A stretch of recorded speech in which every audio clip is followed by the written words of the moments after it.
Hoy, con Menuda Tierra, nos hemos venido a Galicia, en concreto a Coruña, para hablar con uno de los históricos de la pesca, para hablar de peces, de sostenibilidad, del mar y de las cofradías, con Felipe Canosa.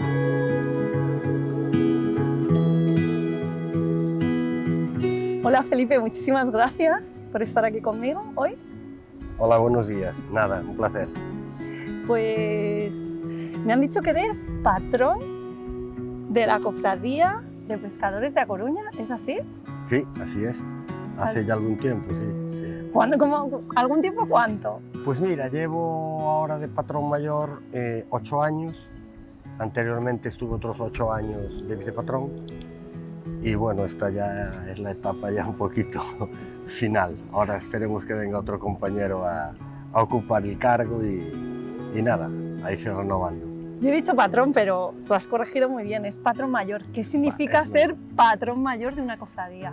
Bueno, realmente es, por decirlo así, la cabeza visible de la entidad, es quien ostenta la representación legal de la misma, pero realmente no deja de ser más que eso. Sí es cierto que es el que va a reuniones o quizás es el que más trata con las diferentes administraciones y demás, y bueno, representa un poco a todos los colectivos, pero lo verdaderamente cierto es que no deja de ser una figura que está rodeada de múltiples compañeros y compañeras que están también ahí el día a día en la brega, y sin la ayuda de ellos realmente es que sería prácticamente imposible llevarlo adelante. O sea, de nada vale que uno, pues este señor o esta señora es patrón o patrona mayor y ya lo va a hacer todo. Eso de cara al exterior pues puede dar esa imagen, pero realmente, y lo cierto es que no lo es. Hace falta todo el equipo directivo de la cofradía, de los diferentes sectores y estamentos de la misma, para que esto fluya y vaya como Dios manda. Bueno, luego te voy a preguntar qué es una cofradía, pero me gustaría saber tu trayectoria, ¿no? O sea, ¿tú cómo empiezas? ¿Tú vienes de la mar? ¿No vienes de la mar? ¿Cómo acabas siendo el patrón mayor de la cofradía de A Coruña? Que yo creo que tú quitas importancia. Entiendo que es un cargo representativo, que lo que haces es estar de intermediario con administración y con tus compañeras y compañeros, pero ¿cómo empiezas tú en la mar? Bueno, mira, yo es que no, es una historia un poquito, digamos, atípica, ¿no? Yo realmente, contacto con el mar sí lo he tenido siempre. Yo, pues igual que otros muchos compañeros de aquí del barrio, nos encontramos, estamos en la zona de la Torre, aquí en el barrio de Monte Alto, que nosotros llamamos. Yo nací pues a escasos 800 metros de donde nos encontramos. Nací mismo allí, en la beira de la playa de Lorzán, allí en la calle Cordelería. Allí nací yo y ahí fueron mis primeros tiempos de infancia y demás, y siempre contacto directo con el mar, ¿no? Después realmente era un tema de afición, del contacto con el mar. Pues ya mi padre, en paz descanse, ya era también muy aficionado al tema de la pesca, a nivel deportivo, por supuesto, y nada tenía que ver su trabajo con el tema del mar. Mi padre estudió en la fábrica de armas, después él ejerció de joyero durante muchísimo tiempo, hasta que falleció, y yo me inicié en el oficio con él, en el oficio de joyero, y ejercí ese oficio durante muchísimos años. Tuve un taller de joyería, fabricación de joyería y demás, pero siempre tuve contacto con el mar a nivel deportivo, y sí tuve muchísimo contacto con la gente profesional del mar, especialmente la gente que está detrás de este monte. Hay un puertecito pequeño, el puerto de San Pedro de Visbo, Portiño. Ahí fue donde yo empecé a tener verdadero contacto con la gente profesional del mar. Fue con los que aprendí a andar al mar, los que me enseñaron a andar al mar. Y luego, pues por diferentes avatares de la vida, pues terminé profesionalizándome. Entonces, pues eso, hice diferentes cosas, titulaciones de buceo profesional y demás, diferentes especialidades dentro del buceo. Y luego ya me puse en comprar una embarcación, y esto debe hacer como unos 25 años o por ahí.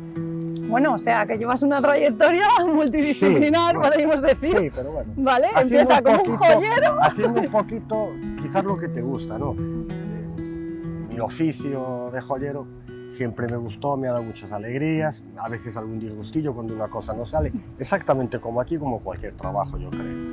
Y esto lo que tienes que es como mucho más libre, te gusta, somos una ciudad rodeada de mar, con mucha tradición marinera, yo no sé por qué motivo, pues mira, terminamos aquí de esta manera, ¿no?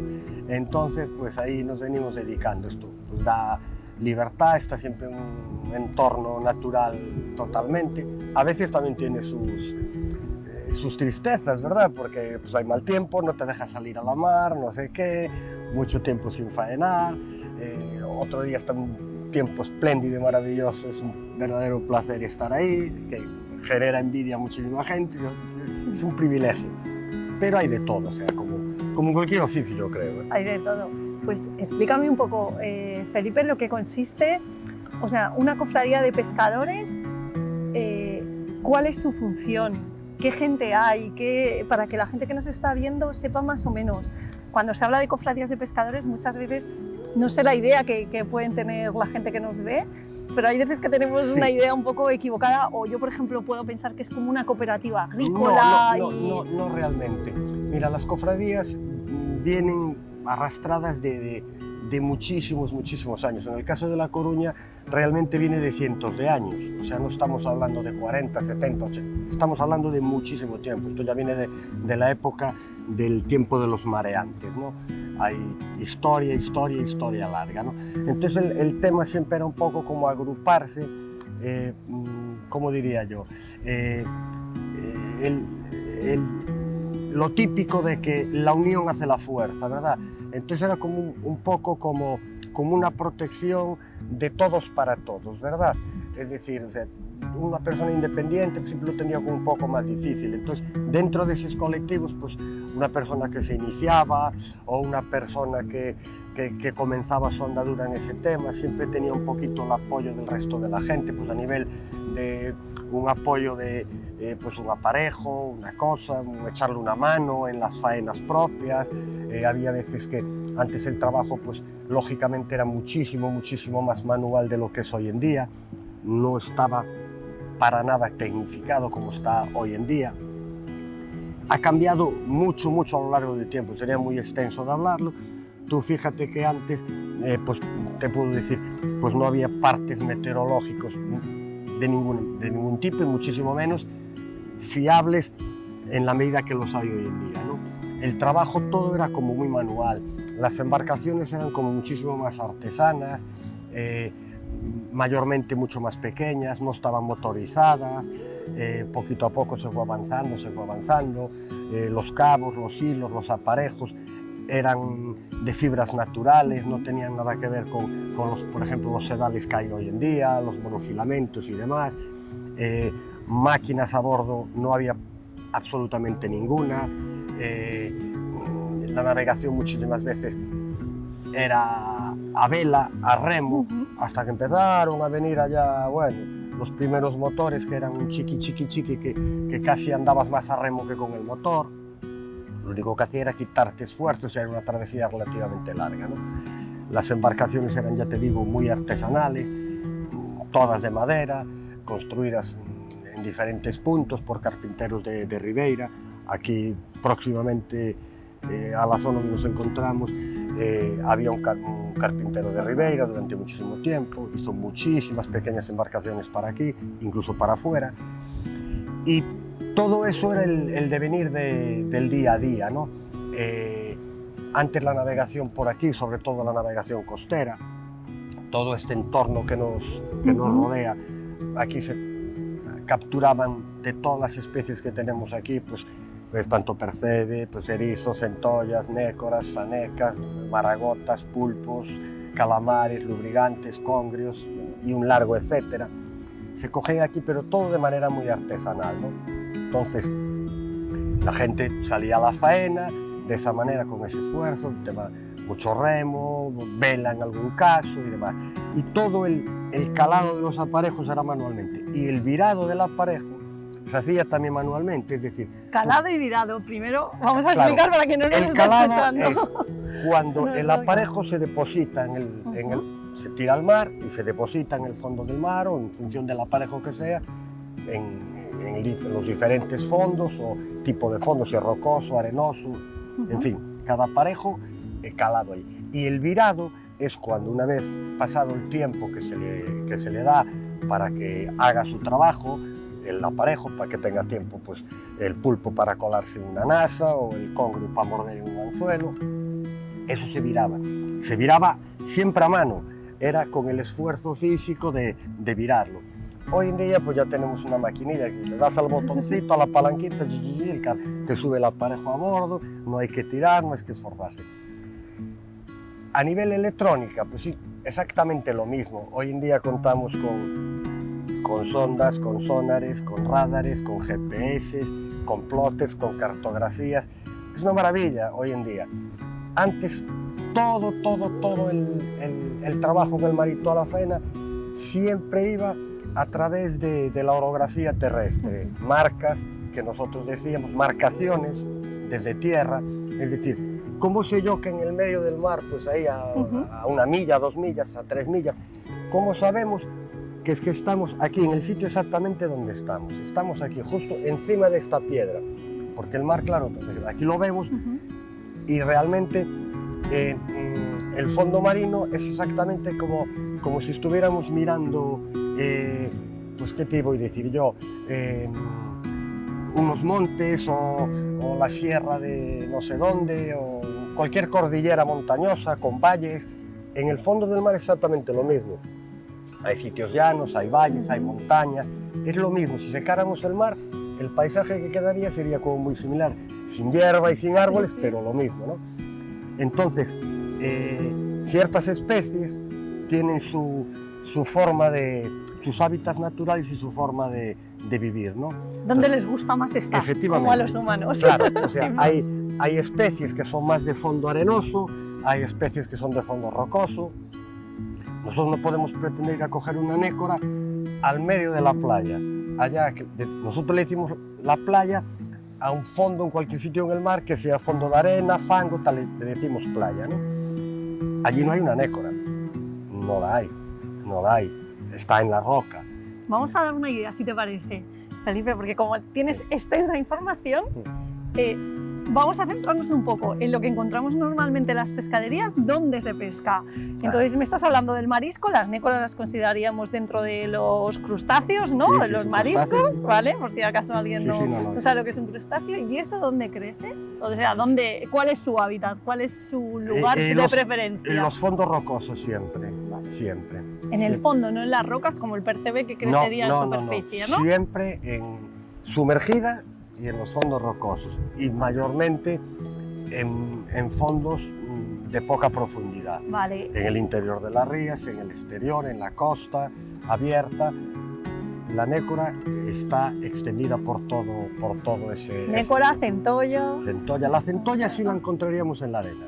Ah, vale, fíjate qué curioso, sí, ¿eh? O sea, que no porque sea un crustáceo va a estar en un fondo de roca, o sea que se nos complica la explicación. El percebe, por ejemplo, pues sí está exclusivamente en las rocas, sí está adherido a las rocas, en su fase larvaria va con las corrientes, digamos, está flotando, está a merced de las corrientes, naturaleza, pa' donde vaya. Y una vez que se fija, suele fijarse prioritariamente aparte de las rocas, tiende mucho a fijarse en los ejemplares adultos.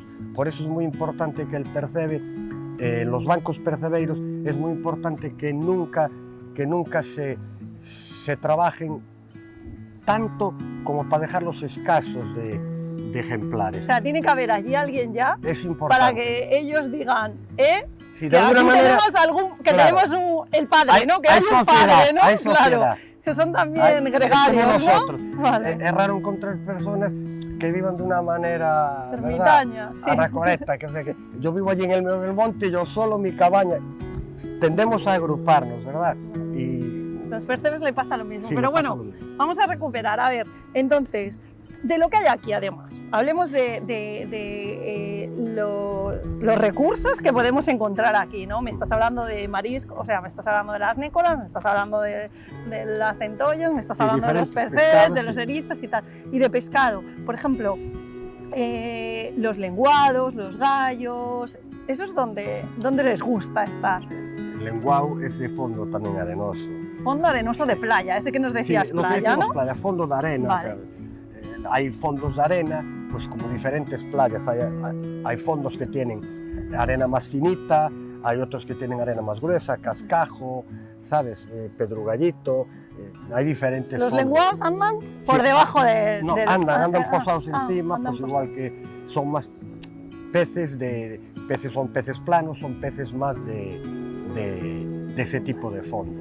Las lubinas, doradas... Las lubinas andan un poco más por todo, pero es una especie que sí se arrima mucho más a la costa, le gusta mucho de las rompientes, ¿verdad? Igual que al sargo, son especies más de estar en el bravo, si quieres, por decirlo de esa manera.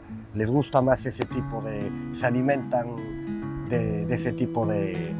Se alimentan de lo que hay en las tipo de rocas. pececitos, Ay, sí, cangrejitos, los sargos en caso de mejillones, pues las lubinas pues comen diferentes cangrejitos, algún pececito más pequeño que se les ponga a tiro, pues también. Y luego lo que llamamos pescado de roca, que podían ser, me sale... Maragotas, sí, pintos, el congrio. Sí.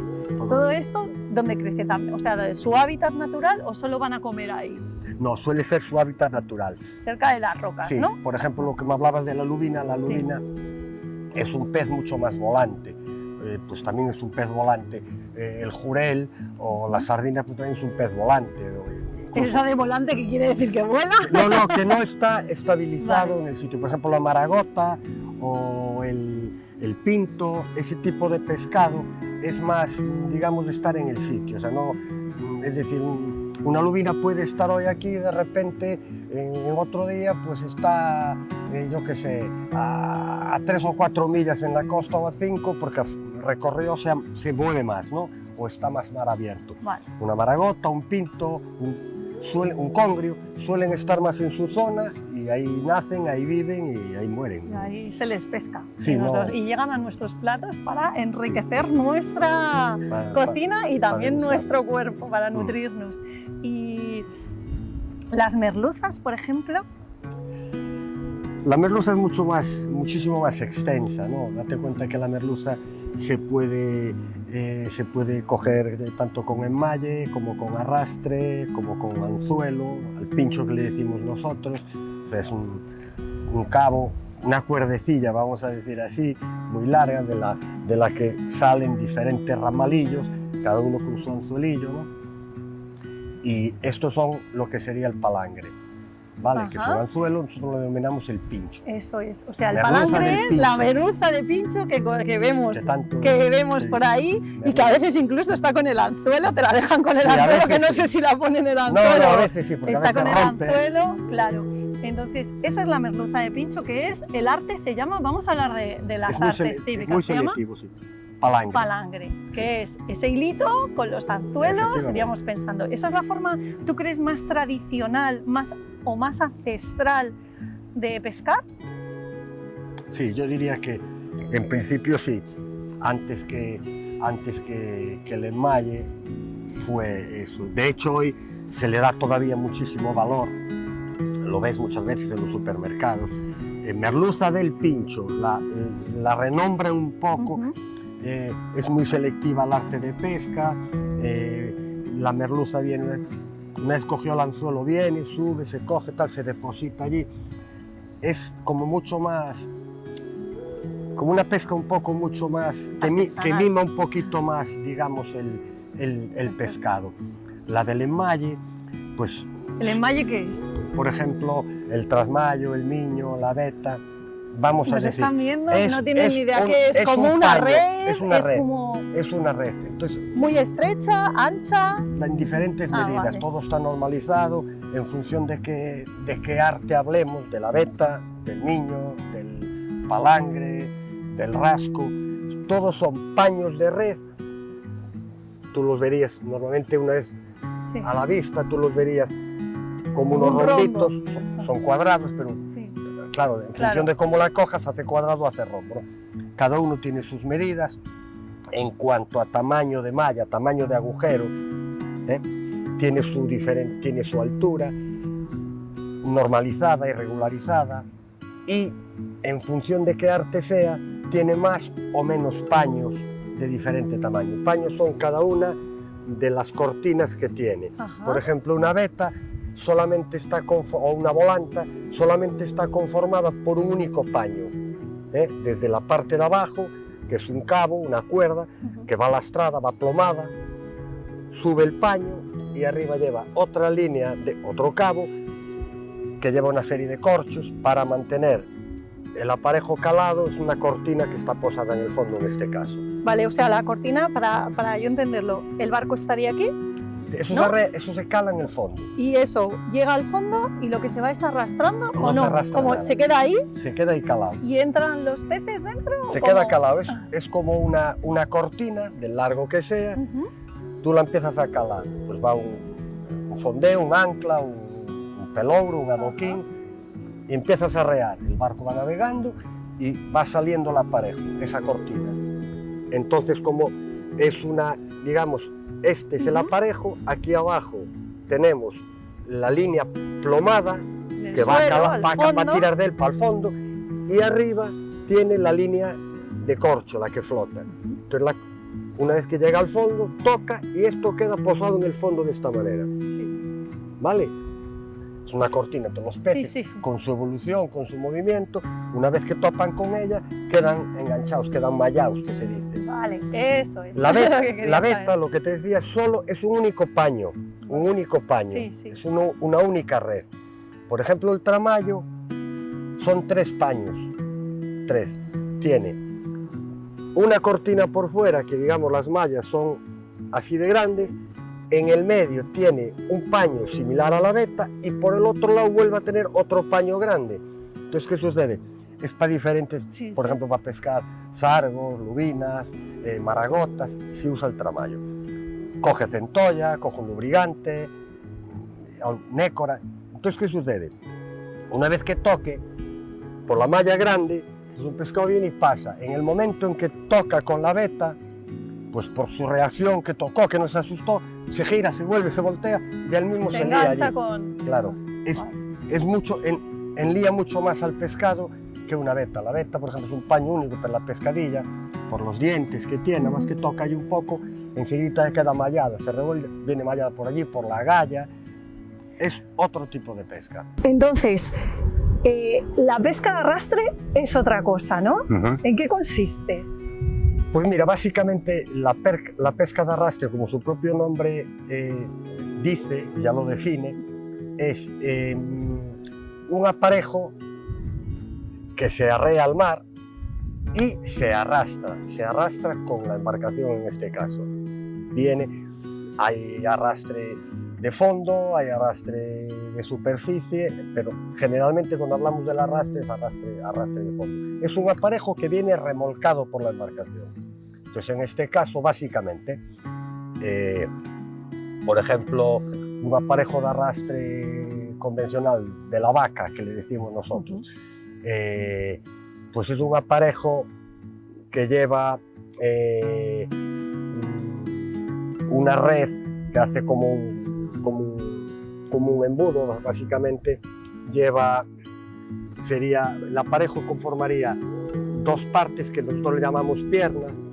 Aquí llevaría unas puertas le llamamos, digamos como si fueran unos tableros, hoy en día son metálicas, ¿no? Entonces van amarradas, o sea, sujetas, amarradas de una forma tal que una vez que el barco tiene su impulso adelante, las puertas estas lo único que hacen es esta función, se atravesan, y al tirar en esa dirección, al tener el roce del agua, tienden a separar, a abrir el aparejo.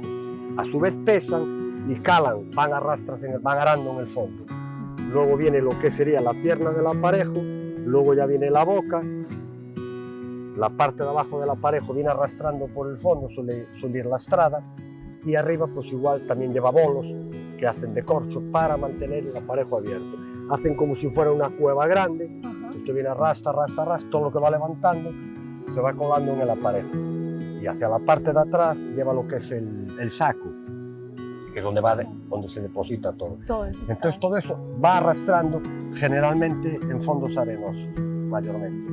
Cierto es que si es el arrastre del bowl, sí andan por encima de las piedras, tren de bolos y demás. Ahora están con menos uso que este otro que te estoy comentando. Entonces ellos arrastran, pasan para aquí, pasan para allá, para aquí, para aquí. Entonces, esto coge merluza, coge rape, coge juliana, un montón de especies. Cigala, coge un montón de especies. Cosa que en el palangre y los otros que me has explicado no sucede así. O sea, el arrastre coge muchas más variedades y yo entiendo que el arrastre coge de todo. Coge todo lo que haya en el fondo. Coge todo, absolutamente todo, sin discriminar. Sin embargo, las otras artes que nos has explicado son antes más selectivas. Son más selectivas. Están enfocadas a algo a lo mejor concreto, ¿sabes? Es pues, como si hablamos de la NASA, la NASA también es un poquito más específica. Entonces tú, por ejemplo, pues una embarcación que se dedique a la NASA del pulpo, ¿verdad? No deja de ser una cesta con una boca, que nosotros le llamamos embudo, y esta NASA dentro está cebada. Estas nasas son como jaulitas, sí, ¿no? son jaulas, son como cestas, vale, para son como jaulas, ¿verdad? Sí. Entonces dentro van cebadas pues con sardina, con jurelo, con lo que sea. Llevan una carnada para llamar a la especie que sea. Tú andas al pulpo, pues en esa nasa evidentemente se puede meter el pulpo. Pero si tú la tienes cebada con sardina o con jurelo, pues también, si está calada en la noche, pues puede colarse una nécora, se puede colar una centolla, se puede colar un congrio, incluso una faneca se mete, una maragota, cualquier. Entonces tú una vez que llegas a estás mirando, yo me dedico al pulpo, o voy a sacar el pulpo. Pues viene un pescado que yo no lo estoy atendiendo, no estoy explotando ese recurso, no estoy dedicado a eso. Entonces simplemente con abrir la jaulita, yo saco el pulpo, que es con el que me quedo, y el resto le doy la vuelta y queda en el mar y queda vivo. Claro, eso es, porque no sufre, no se porque el machaca. tema del arrastre, o sea, yo no soy muy partidaria por la experiencia que tengo de temas de sostenibilidad, porque el arrastre se lleva todo, no discrimina, y luego cuando sube arriba, aunque tú vayas tirando, lo que no vas a utilizar muchas veces ese pescado está todo tiene muerto, cabida, ¿no? Todo tiene cabida. Con cabeza, entiendo que con cabeza. Sí, por supuesto con cabeza, todo tiene cabida, pero el arrastre es necesario igual que, o sea, para proveernos de pescado y de alimento es necesario como cualquier otro arte. De hecho hay especies que no podríamos disponer de ellas si no se cogieran. Si no se levantase del suelo, arrastre, ¿no? ¿sabes? Por ejemplo, no la sacásemos un poco del suelo. Claro. Me han contado también, Felipe, que tú has visto la pesca con espejo. Sí, porque... Es algo que me llama la atención, no sé si me lo puedes explicar. Sí, hoy en día hay todavía, a nivel aficionado, tú vas por los efectos navales y puedes comprar perfectamente un espejo, que es lo que mayormente le llaman mirafondos, ¿verdad? No deja de ser un caldero, antiguamente pues era de madera, o para ya por no ser metálico, un caldero, o sea, imagínate un cubo, un balde, como el de un pozo. Sí. Tú imagínatelo tal cual. Entonces, imagínate que el embudo, o sea, el caldero suele ser así un poquito cónico, ¿no? Tú imagínate que en la parte alta, pues allí le colocamos un cristal redondo, lo sellamos, le damos la vuelta y lo cortamos, le sacamos lo que es el culo del... ¿Vale? Entonces tú pones eso en el agua, apoyas eso en el agua y tú metes la cabeza arriba y ves perfectamente el fondo. Sería como con unas gafas, con unas gafas. Con unas gafas, claro, vale, yo pensaba que era otra cosa. Eso es lo que llamamos un espejo. Vale, con unas gafas y estás viendo y entonces no tienes que estar bajo el agua. No, estás desde la lancha, allí acostado con la y lo ves. Entonces, antiguamente, el erizo, la centolla, incluso los chocos en algún sitio, los pulpos, el percebe, se tiene cogido con espejo. Hace mucho tiempo que fue quedando eso en desuso. Yo sí lo recuerdo. ir al espejo, y tengo ayudado a coger erizo con espejo, porque así lo hacían los viejos con los que yo fui aprendiendo, me fueron quedando en desuso. Y ya cuando se vino metiendo el tema del buceo y demás. Claro, pues eso es ya cuando antes no iba uno con quedando. bombonas, escafandras, los neoprenos, cuando no estaban botellas, bombonas. Las bombonas digo, son las del es butano. verdad, bombonas, las botellas. Gracias por corregirme. Entonces, muy bien. Otra pregunta que me gustaría hacerte sobre, en todos estos años, o sea, tú llevas 25 años como profesional, pero llevas toda la vida relacionado con el mar y pescando. Sí. Entonces, ¿has visto evolución, sobre todo a lo mejor en especies, ¿no? Que encuentras que... Yo he oído, las sardinas van a desaparecer, me encantan las sardinas, ¿no? Y además una de nuestras recetas tradicionales que tenemos en el recetario es justo de unas sardinas. Y los mensajes estos que se mandan de las sardinas en el 2030 habrán desaparecido. No, yo, vamos, realmente no lo creo. ¿Tú qué sientes de la mar? Te está diciendo. Sí que hay momentos, como cualquier otra especie, tiene ciclos mejores y ciclos un poco peores. Está claro que la explotación tiene que ser lo más sostenible posible y lo más racional posible. Está clarísimo. Un poco todo esto viene enlazado con lo que hablábamos antes. Todo lo que es la tecnificación, digamos, vamos a decirlo así, es un poco, digamos, enemigo de esa sostenibilidad, por decirlo así. Pero a la postre también ha quitado sacrificio, esfuerzos, ha conferido un nivel de seguridad mucho mayor a las gentes de la mar. Hay que verlo todo, lo único que hay que ser capaces es de mantener ese equilibrio. La raya la tenemos aquí, no la rebasemos, ni mucho menos vamos a quedarnos un poquito antes de la raya para que los stocks se mantengan lo más sanos posibles. Tú antes, por ejemplo, no había, como te dije, no había partes del tiempo, o sea, partes meteorológicos, no había tecnificación ninguna, no había maquinaria, no había sondas, no había radares, no había... Hoy en día prácticamente cualquier unidad pesquera moderna que se dedique al cerco, al pez espada, lo que sea, tienen tanta electrónica a bordo que pasan por encima, detectan un banco de peixe, de pescado en este caso, y saben exactamente si se trata de sardina, de caballa, de arenque, de pez espada, ya se lo da, por el eco que le da. Antes pues no, era todo, pues oye, vamos allí y tal, con poco a poco la experiencia, quiero ir allí. Entonces para ir allí y estar justo en ese sitio, pues por decirlo de alguna manera, yo tengo que estar aquí. Tú para saber que estás ahí, imagínate que yo... Que mis manos, imagínate que me formaran, que formaran parte de la costa. Tú imagínate que este dedo es un poste o un edificio y aquí detrás hay un monte, ¿verdad? Si tú te mueves a izquierda o derecha, tú vas a ver que mi dedo lo vas a ver o por la parte de aquí o por la parte, o justo aquí o aquí o aquí, ¿verdad? Entonces eso te da a ti una referencia de que estás en esa oscilación correcta. De otro lado coges otra, aplicas el mismo sistema y cuando las dos o tres a veces triangulaciones coinciden, tú estás en el sitio clavado. No te hace falta GPS, estás en el sitio clavado. ¿Qué sucede? Para eso tienes que tener pues, el día suficientemente claro, tienes que tener visibilidad y demás. Yo no llevo tantos años en el mar porque tampoco tengo tantos años de vida, pero sí es cierto que en mis comienzos yo el recuerdo que tengo, sobre todo cuando íbamos a cierta distancia de la costa, la mayoría de los días teníamos una visibilidad nítida, muy a lo lejos. Y de un tiempo para esta parte, por el efecto de la contaminación, lo que sea, hay veces que estas marcas, sobre todo si estás muy afuera en el mar, te cuesta verlas o incluso no las llegas a ver, ¿verdad? Entonces, antes la tecnología nos ha ayudado a eso, que es mucho más sencillo. Y totalmente. Además, o sea, yo creo que has dicho la clave, que es, has dicho sostenibilidad, totalmente. Una palabra muy importante claro. Que está la muy manirrota. La tecnología hay que aplicarla con cabeza. Hoy en día, si nos dejáramos mal llevar, con los medios que hay, técnicos y de las unidades de pesca, si dijéramos, vamos a salir a trabajar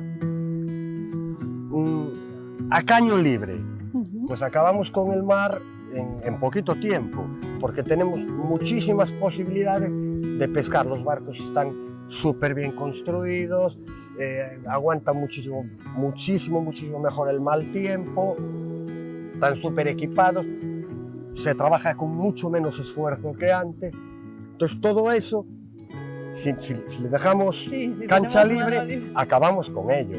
Claro. Está clarísimo. Antes, creo que ahí es donde entra la función de una cofradía. También, claro. Es donde entra la función de una cofradía, ¿no? Hombre, tratar de entre regular. Todos decidís. Claro, junto con las diferentes administraciones, en este caso pues, la administración que lleva el tema de pesca aquí en Galicia es la Consellería de Pesca. Entonces tiene una serie de normas, una serie de regulaciones, los aparejos están regulados, las cantidades, los tamaños, horarios, etcétera, etcétera, etcétera. Pero yo lo que entiendo y nosotros a mayores decimos, hay estas limitaciones, pero si nosotros que estamos trabajando y vivimos de esto, vemos, por ejemplo, que un recurso, el que sea, vamos a decir, por ejemplo, el percebe, escasea, o el pulpo, escasea, abrió la veda, salen las unidades para pescar, ha pasado este año, el año pasado.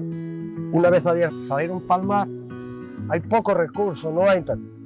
Las unidades para tierra, se amarraron los barcos, se paró de la pesquería y se hizo de motu propio, no porque... Eso es, o sea, ahí es donde voy en la gran función que ejerce, en este caso, la Cofradía de A Coruña, ¿vale? Todas las cofradías. Todas las cofradías del mundo, pero estamos hablando de la tuya en concreto. En este caso, pero ¿vale? se trata de que es de proteger el recurso que tenemos. Las gentes del mar, las actuales gentes del mar, que tengan o que tengamos, me tengo que incluir, la suficiente cabeza para pensar que esto, tal y como lo recogimos, pudiendo ser, nosotros tenemos que dejarlo, como mínimo, deberíamos de dejarlo en las mismas condiciones, y si puede ser, en mejores condiciones, porque detrás nuestra va a venir más gente que va a tener que seguir viviendo del mar, que va a tener que seguir explotando el mar para que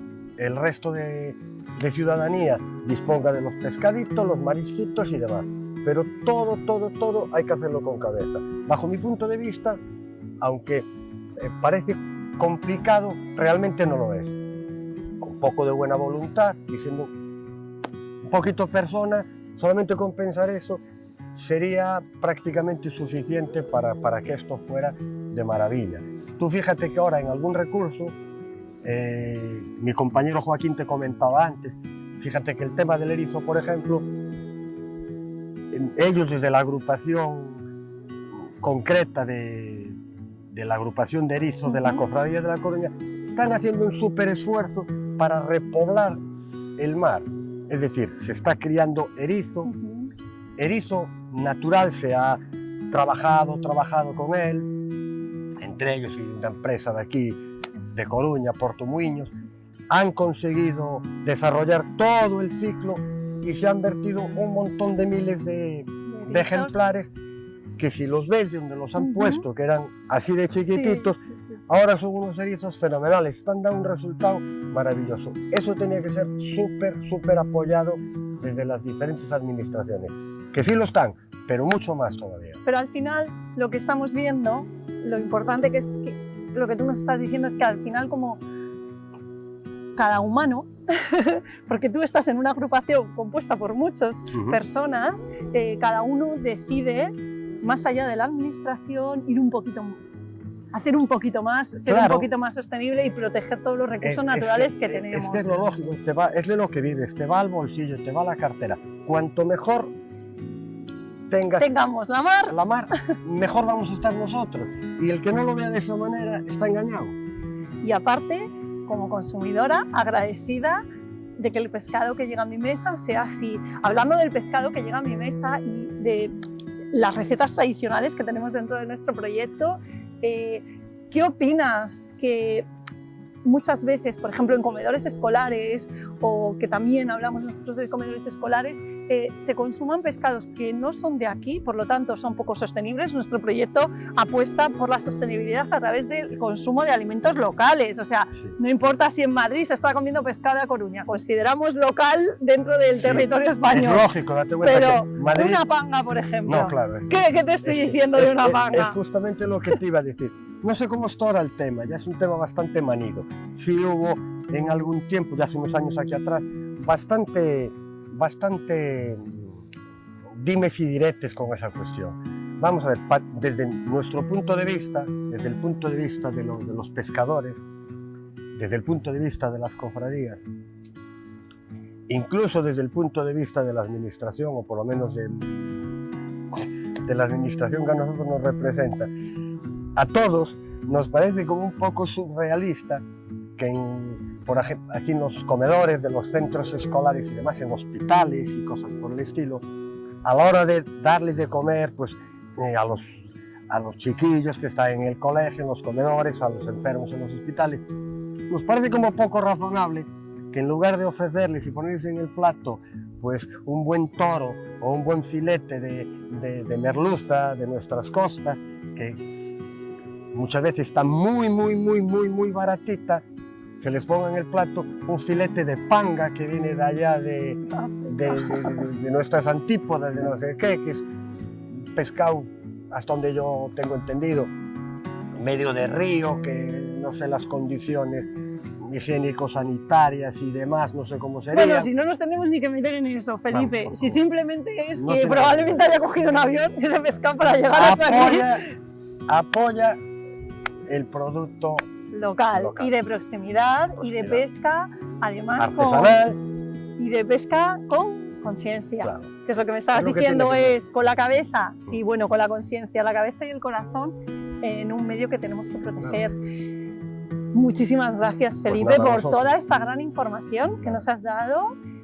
Y apuesta, lo que tú has dicho, podemos hacer un acto revolucionario cada vez que compramos, y ese acto es apuesta por pescados pequeños también, que no tienen tanto mercurio, también por pesca artesanal, como has dicho, hay muchas artes, en la pescadería podemos mirar, también incluso hay gente que ya comercializa online, si alguien quiere comprar pescado directamente a la cofradía, al pescador, venta directa también hay, apostamos por todo esto, apostamos también por pescaderías en las cuales confíes en el pescadero, claro, como siempre. Y que transmita, tradicional, mercado tradicional. Y busquemos también la temporalidad y la estacionalidad de esos pescados que llegan a nuestro plato. Pues sí. Muy amable, muchísimas gracias, Felipe.